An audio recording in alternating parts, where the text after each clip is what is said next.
మా పిలుపు మేరకు ఇంతమంది జనం వస్తారని చెప్పి నేను ఊహించలేదు.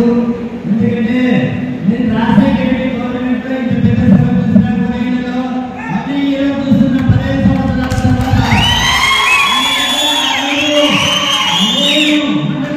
ఉన్నప్పుడు ఆరోగ్య పథకాలు వాటిని పేర్లు మార్చే ఇస్తున్నారు. ఆరోగ్యశ్రీ తెలివి రైతులకి రుణమాఫీ అనే పథకం ఇప్పుడు ఏం లేదు. కాబట్టి ఆ రోజు రుణమాఫీ పథకంకి హై స్కూల్ మీటింగ్ పెడితే ఇలాంటి భారీగా జరుగుతున్నారు. వాళ్ళందరికీ పత్రాలు ఇచ్చాం. ఈ రోజు కొత్తగా మీకు తెలియలేవు రైతులకు చాలామందికి ఇన్సూరెన్స్ జగన్నారు. పత్తి పంటకి తెలివి మెరుపుగా తెలివి ఆయన కట్టేవారు.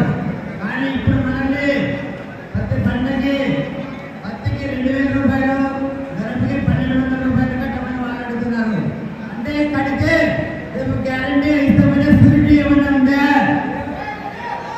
ఈ గ్రామం మా పండించి పక్కన గ్రామంలో పండలేదు అని చెప్పిన దానికి రూల్ పెట్టగలరా? మన డబ్బు తీసుకోవడానికి వాళ్ళ ప్రయత్నం, వాళ్ళు ఇన్సూరెన్స్ చేయడానికి కాదు. కానీ బ్యాంకులలో 1,00,000 రూపాయలకి లోన్ ఉంటే 2,00,000 రూపాయలకి ఇన్సూరెన్స్ బ్యాంకే కడుతుంది. కట్టి రేపు ఆ డబ్బులు మనకి ముక్కు వెండి వసూలు చేస్తుంది.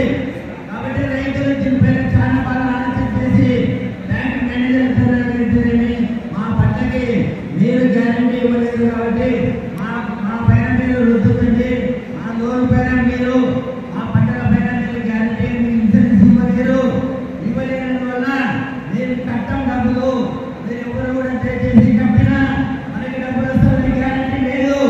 ఇప్పుడు ఇచ్చిన గ్యారంటీ లేదు, ఇంకా కొత్త గ్యారంటీ తెచ్చి ఇవ్వగలరు. కాబట్టి రైతులు ఎవరికి మోసం పోతుంది. ఈ రోజుల్లో జగన్ గారికి మేడం గారు సలహాలు ఖచ్చితంగా అడుగుతారు. పెద్దల్ని లేనప్పుడు మన రైతులకి ఒక రుణమాఫీ పథకాన్ని జగన్ గారు అమలు పరచాలని చెప్పి సభాముఖంగా జగన్ గారిని వేడుకుంటున్నాము.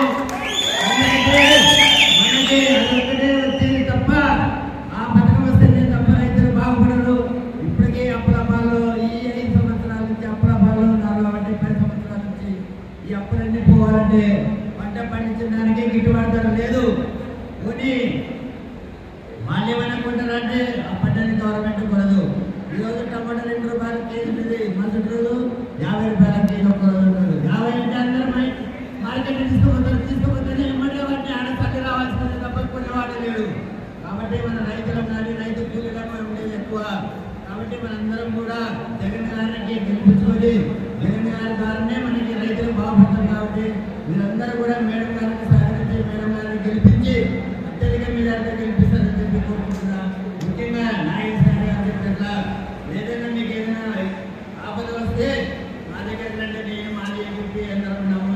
మా ఇద్దరితో పాటు సభ మీద ఈ సభ పైన ఉన్నటువంటి పదవులు అలాగేటువంటి పెద్దలందరూ కూడా అందరూ కలిసి కట్టుగా మండలంలో ఐకమత్యంగా ఉండి ముందుకు నడిపిస్తే ఇక్కడ ఉన్నటువంటి ప్రజలందరికీ మేలు జరుగుతుంది. మనలో అనైక్యత ఉంటే ఈ ప్రజలకు మేలు జరగదు. కాబట్టి మనందరి నాయకులు కూడా సహనంతో ఉంది. ప్రతి గ్రామాల్లో కూడా కమిటీ చేసేటప్పుడు మీరు ఎక్కడ కష్టపడకుండా మీరు కమిటీ చేసే పెద్ద కాదు. నేను మండల మంత్రాన్ని నేను పెద్ద కాదు. మీతో పాటు నేను కార్యకర్తనే. నేను అధ్యక్షుడిని చెప్పేది లేదు.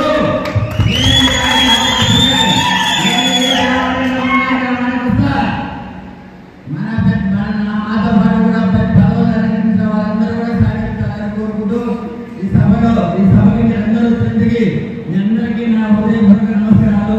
ఈ సభ మేడం గారు మాట్లాడతారు. ఆయన మీటింగ్ అయిన తర్వాత అందరూ కూడా అందరూ దయచేసి భోజనం చేసి